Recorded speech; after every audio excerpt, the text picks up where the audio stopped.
We see a man in the audience who we all know and love, Frank Wagner, former senator. He's got something to share with us. Come on up.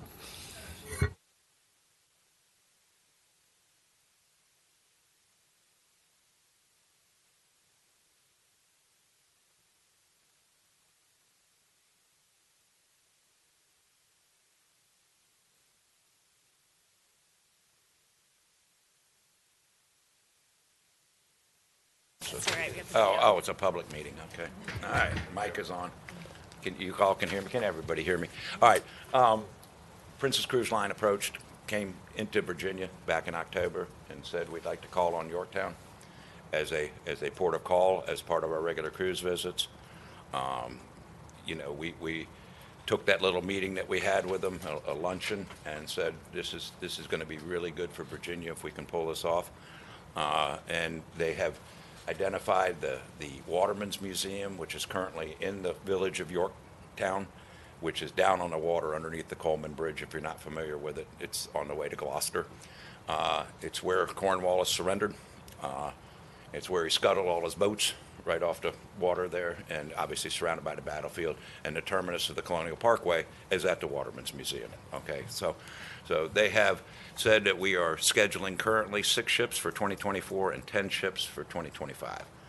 There are 3,000 passenger ships, so that's nearly 50,000 passengers, plus the crew does get off the ship too. 50,000 people that will be coming to the historic triangle that otherwise wouldn't be coming if we didn't do that. What is normal visitation to the triangle in a given year? I don't know, and what's that? About $1 million a year. Okay. This would add a 5% kicker. 5% to start with, right. And but remember, it's a single cruise line at a single location on the peninsula with the cruises. But they've committed to 2 years.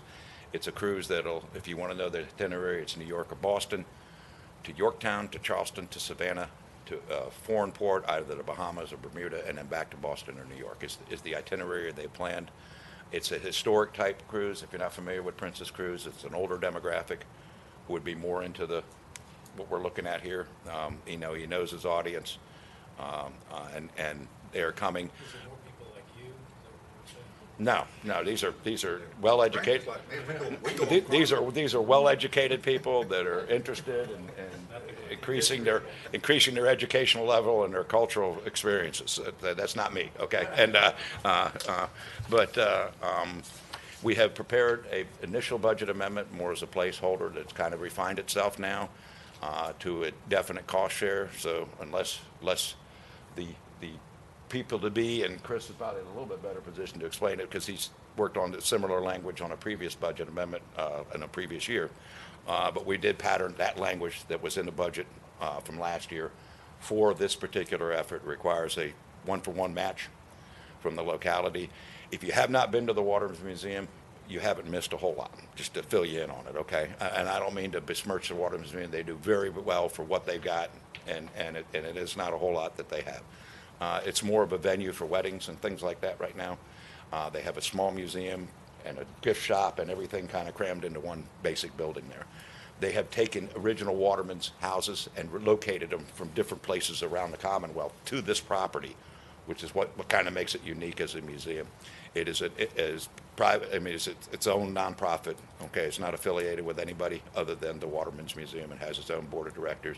They were donated the land from a previous one, and it basically starts from under the Coleman Bridge and goes out to where the Park Service owns the property. This particular little handout, this does not exist. This would be taking the museum out of the house and moving the museum into what looks like a boathouse for a couple of reasons. One, it is a Waterman's Museum, and two, if you make it a boathouse, we don't have to elevate it.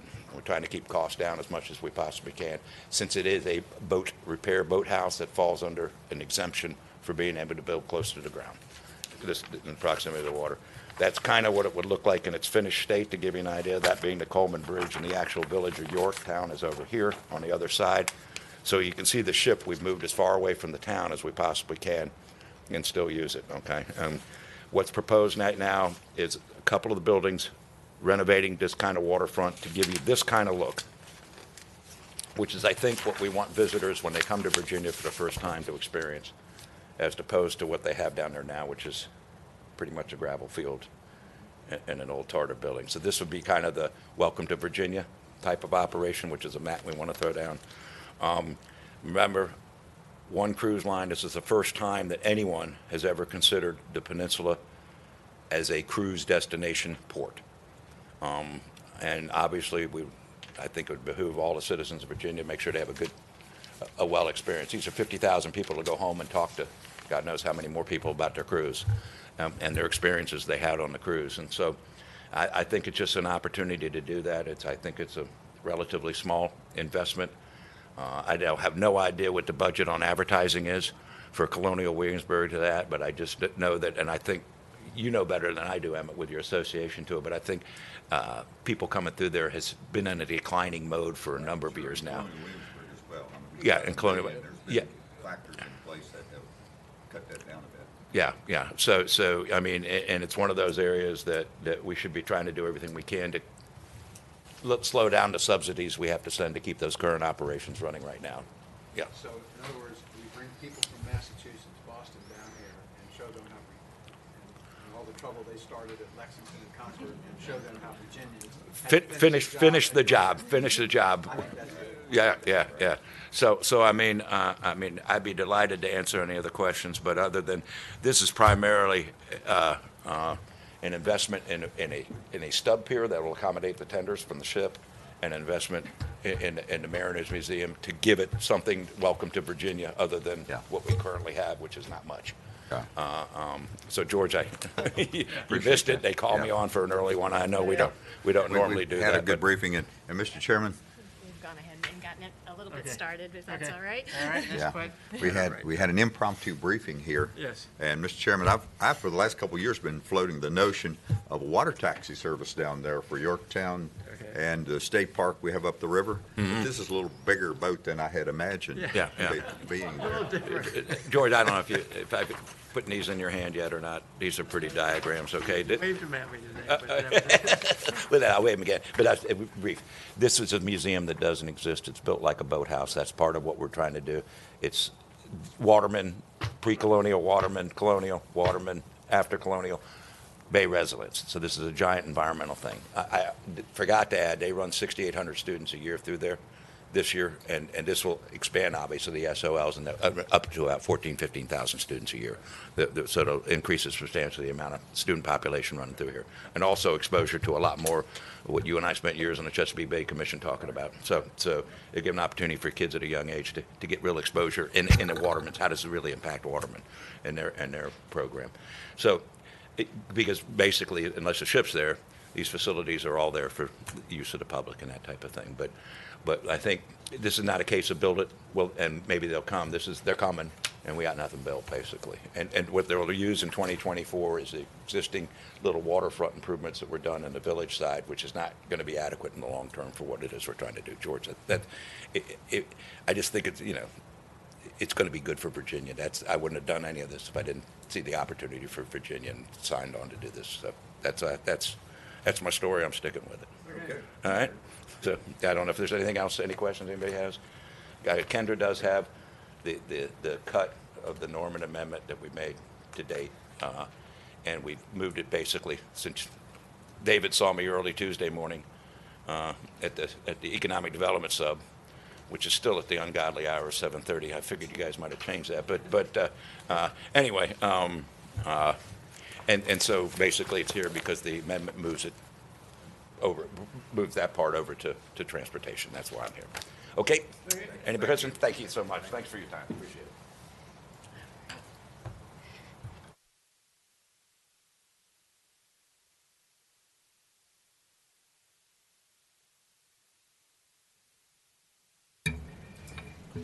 Senator Barker, would you like to go through a brief review of the amendment requests that have been submitted to the subcommittee? All right, I'll go through that as quickly as possible because I know everybody's got a lot on their plate today. You have in front of you a spreadsheet that summarizes all the amendments that were submitted, starting at the top of the sheet with the Department of Energy. Senator Marsden has a request for electric vehicle infrastructure, $25 million for that. There is a request from Senator Eben for an annual assessment of the foregone sales tax revenue associated with the change with the food revenue and the food change in the sales tax with food products and the revenue difference in the transportation fund. Although I believe that we saw last week that it hasn't been as significant as it was feared it might be. There is an amendment request for a Transportation Resilience Improvement Plan. There is also a request for additional funding for the Virginia Commercial Spaceflight Authority for the Eastern Shore hangar construction of $1 million. There's a request related to DMV customer service technology enhancements. There is a request from Senator Peterson on line 6 to establish a $5 vehicle registration surcharge, and then that funding would go to offset elimination of state parks admission and parking fees. There's a couple amendments related to legislation that it's pending, and those are Crime Commission recommendations related to DMV and records. There's a language amendment related to the Transit Ridership Incentive Program and dedicating 30% of the funding in that program towards accessibility and towards changing to clean fuel fleet for transit agencies. There's a request for a study of the Stewart Bridge, and that's over the South Mayo River in Stewart. There is a funding request for some support of the Mobility Talks International Conference. That's ongoing sponsorship, second year of, there is already funding in the first year for that. There's a request for a review of the statewide project prioritization that goes on for transportation projects. There's language related to carbon reduction. And there is a request for the completion of the High Street Innovation Corridor, $4.8 million. Senator Hanger has requested some funding for I-81 corridor improvements. That's $500 million. Senator Obenshain, yeah, 500,000. Senator Obenshain has a similar request for $235 million. Senator Marsden has a request for studying the Disadvantaged Business Enterprise Program at the Department of Transportation. There's a request for Route 460 improvement projects. And then a couple requests related to Bicycle and Pedestrian Advisory Committee and the State Bike Plan. The committee hasn't met since 2017. And so this would kind of be renovating that, bringing that effort back. There's a request for funding for the Martinsville Southern Connector, and that's $375 million, and that would be half the cost of that project.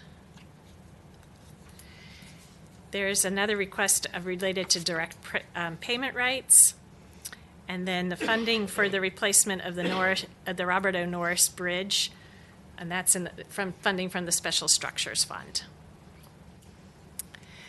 We have the Wildlife Elk Crossing Project request at $5 million, and we see this as in a couple different places in the budget. This request is. I know the administration was looking at some federal program that paid 100%, and there was one with wildlife crossings that I think the federal matches you put up 20%, they put up 80%. Is that your understanding? I believe there is some federal money related to this. I'm not sure the percentage distribution between these two, but I can check on that for you. There are a couple of requests specifically for road and bridge repair in the Petersburg area. There's the Ribs Road and Oak Hill Bridge, and the Lafayette Street Bridge repair. There's a request related to having trucks on I-495 and truck access study. And then some language, a language-related request having to do with restrictions on I-495 and the HOT lane construction and underground utilities on US 1. And that actually directs, that amendment actually directs $25 million from the TPOF fund towards underground utility work. Moving on to page 2, on line 32, there's a request for access road to the Laurel Bed Lake, and that's a access to a Department of Wildlife Resources wildlife area. Line 33, there's a request for a study about improving rest area disability and family-friendly access. Line 34 is a request for additional support for financial assistance for port host cities. That road construction money has remained, or road use money, I guess is really what it is, has remained the same since 2006. There's a request for Falls Church pedestrian and bicycle safety access. And then also a working group, there's a request on line 36 for a working group concerning the Powhite Parkway extension and the toll plaza that's there at kind of the end of the Powhite Parkway and what's going to happen next with that. Senator Norman has the request for the York County pier facilities. This is related to the cruise ship issue. On line 38, also with the Virginia Port Authority, is preliminary design, a request for preliminary design for an inland port in Mount Rogers Planning District. Line 39, also Port Authority, is a request for the Virginia Waterway Maintenance Fund increase, and you'll see there's also a Part 3 transfer where that funding is going to come and be transferred in, and this provides for shallow draft dredging. On line 40 is also related to the draft dredging, and this is a technical modification to improvement in the dredging projects. And this is taking some funding that was provided in capital and moving it into operating support. There's a language-only amendment that deals with stadium traffic and doing a study up around in the Northern Virginia area. And then there's also the Part 3, the final line there, line 42, is related to the interfund transfer for the Waterways Maintenance Fund. Chairman? Yes. Kendra, what is the total amount of Do you know, I did not bring my paper where I have my addition, so I will get that number for you. Pretty reasonable except for a request on highway improvement. Yeah. Yeah, blew it out there. Yeah.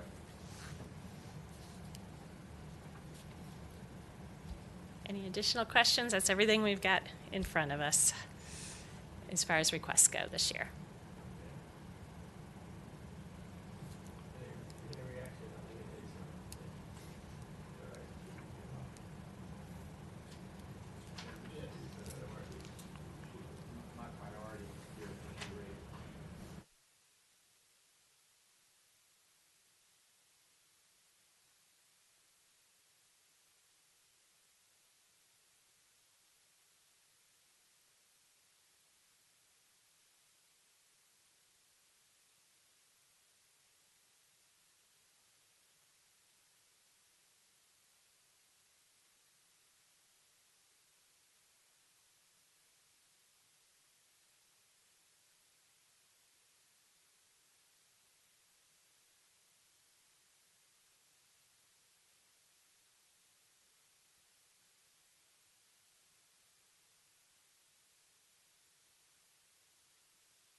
Yes. Kendra, Senator Peterson, his budget amendment there on the parks, entrance fee being tagged on to DMV, does he also have a bill on that? Or is it just looking to do it in the budget? It appears to be just looking to do it in the budget. I have not seen legislation related to it. Okay. I did have one of these as a bill. I hadn't seen a bill on this because it was tried last year, and I think it may not work through the. 22, 22. direct payment rights. Direct payment rights. Is that related to? This is when there's condemnation of land, et cetera, and you have a payment that is due to the landowner. Mm-hmm. And as Senator Peterson's explained it, often they're represented by a lawyer in that process, and they don't get the money until well after things have been done, because they didn't want to write all their checks at the end. So consequently, the court systems are not getting it in an expeditious manner. So.